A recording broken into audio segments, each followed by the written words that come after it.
Menino, tu vai aprender porque Deus quer que você aprenda. Me disse também, faça por ti que eu te ajudarei. Então vamos lá, gente. Vamos falar agora aqui da lei das reações químicas, principalmente relacionada à parte ponderal. Professor, o que é ponderal? Ponderal é isso, meu amigo.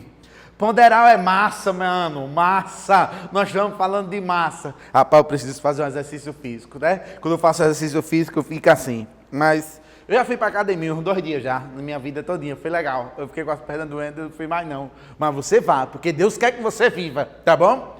E aí o que é que acontece, gente?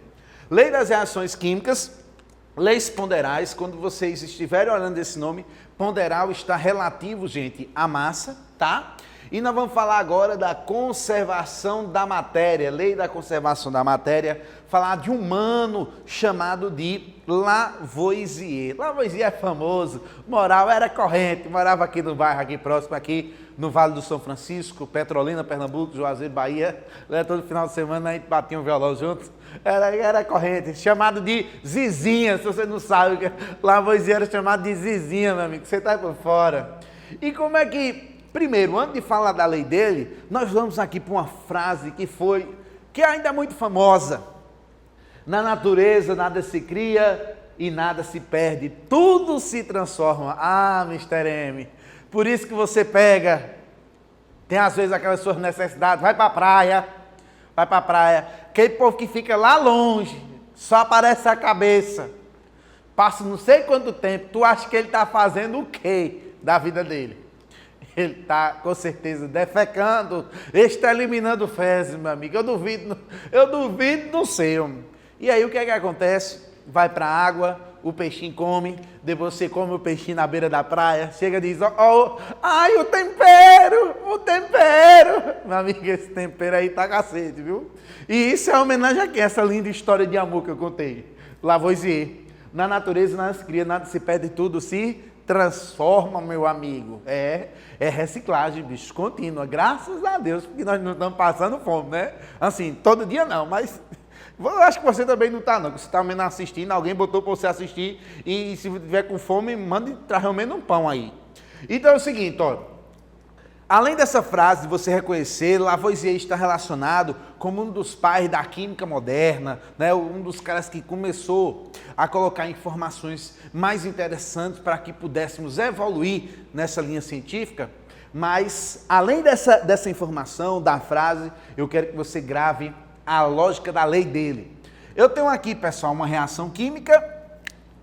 Desse lado aqui, pessoal, eu tenho os reagentes antes da seta e depois da seta, gente, eu tenho os chamados produtos, tá? Tenho reagentes e eu tenho produtos. E aí ele fez várias experiências e observou o seguinte, gente. Se você estiver fazendo uma reação em um recipiente fechado, que foi o que eu fiz aqui agora, ó. Fechei o recipiente, ó. Fechei o recipiente. Se eu estiver fazendo, tá? Uma reação em recipiente fechado, tá? A massa dos reagentes vai ser igual à massa dos produtos. Então, a lei da conservação da matéria, tá? Vai ser o seguinte: massa dos reagentes vai ser igual à massa dos produtos, desde que você esteja fazendo isso em um recipiente fechado. E por que, pessoal, tem que ser em recipiente fechado? Porque se você vai fazer alguma reação, por exemplo, vamos imaginar, vamos queimar madeira, tá? Você tem 5 kg de madeira para queimar. Se você for queimar aleatoriamente no meio da rua, quando você tocar fogo, a fumaça que vai ser formada vai caindo fora. E depois que você for pegar as cinzas que ali sobraram, tá? Você não vai ter mais os 5 quilos, vai ter menos. Mas a lei de Lavoisier, ela não foi obedecida, não? Foi. Só que o produto não ficou ali justamente por não estar, a reação não está sendo feita em um recipiente fechado. E aí tem às vezes até questão de prova, né? Diz, porque quando você, por exemplo, queima madeira, e aí a madeira depois de queimada, você não tem a mesma massa, você tem uma massa menor, né? E quer que você explique. E quando você queima um negócio, a madeira, você tem substâncias ali à base de carbono, que interagem com o oxigênio do ar, né? Para ter queima, tem que ter o oxigênio.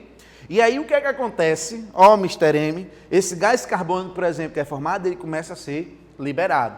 Agora, se você queimar algo e ele tiver em recipiente fechado, pode ter fé em Deus, claro, com oxigênio suficiente, né? Tem que ter oxigênio para queimar. Se vier o cão dizendo poder do fogo e ele apertar no botão e não tiver oxigênio, meu amigo, não queima não. O poder dele é retirado, certo, pessoal? Então, poder do cãozinho inferno, pá, aperta assim. Eu falo assim, mas eu tenho medo, viu? Eu tenho medo, assim, mas vai dar tudo certo.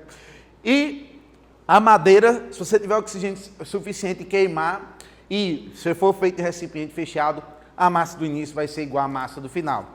É a mesma coisa que às vezes os caras perguntam, por exemplo, quando queima palha de aço, bombrilzão, chuvinha de São João, pegou o bombrilzão, a galera quando acaba a chuvinha, pensa que eu não sei não, que você toca fogo no bombril, Mr. M. E aí o que é que acontece? Às vezes quando você queima material metálico, esse material metálico, por exemplo, que pode ser feito à base de ferro, tá? Se for feito em recipiente fechado, ou vamos imaginar até recipiente aberto. Aquele material na queima, ele incorpora o oxigênio. Ao invés de formar uma substância que vai cair fora, tá? Ele forma um óxido. No caso do bombril, ele pode formar o óxido de ferro. Então a massa, se por exemplo estiver em ambiente aberto, a massa ela tende a aumentar. Porque em ambiente fechado, a massa dos reagentes será igual à massa dos produtos. E aí o que é que acontece? O ferrozinho do bombril, ele interage com o oxigênio, formando o óxido, e se você estiver fazendo em recipiente aberto, a massa ela vai aumentar. Mas vai aumentar por quê? Em função dessa incorporação do oxigênio na estrutura. Tá bom? Então, o que é que eu quero que você saiba? Estamos trabalhando a lei das reações químicas, né? Estamos baseando agora, nesse momento, as leis ponderais. E o que são leis ponderais? São leis relativas às massas. Quando falar ponderal, está relacionado à massa. Estamos falando do humano Lavoisier, importante para a química, que tem a frase célebre, né? Nada na natureza, nada se cria, nada se perde, tudo se transforma. E que a lei dele é a lei chamada da lei da conservação da matéria, onde antes da seta eu tenho os reagentes, depois da seta eu tenho os produtos, e a massa dos reagentes será igual à massa dos produtos em uma reação química, desde que ela seja feita em recipiente fechado. Vamos agora, gente, para a nossa próxima aula. Nós vamos falar agora de que eu vou dizer agora, das leis das proporções definidas de Proust. Meu amigo, vamos lá, o vestibular, a escola, todo mundo quer você, e você também quer que ele chegue em você. Então vai dar tudo certo, e valeu boi, vamos lá.